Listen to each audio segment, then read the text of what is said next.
Good morning everyone. This is Kusum Jassal from JNV Kanga.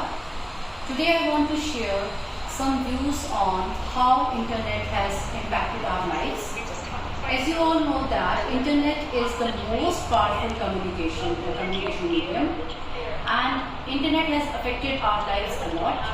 In students' life, if we say, it has impacted their life, like they can enroll themselves in different courses, they can get degrees, online degrees, and lots of things.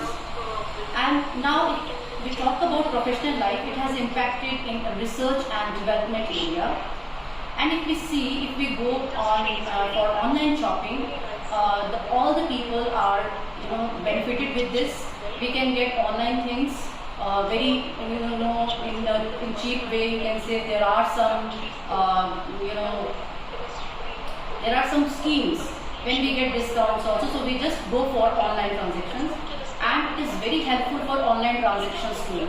We can get money in seconds nowadays, and income tax department can have a look on all the income, all the illegal things. If suppose someone is engaged in it, so they can have a complete data of these people with the help of this internet. So we can say it has given so many advantages, but there are some disadvantages also. So we should not go for the excessive use of it. We should use it in a fruitful way. Thank you.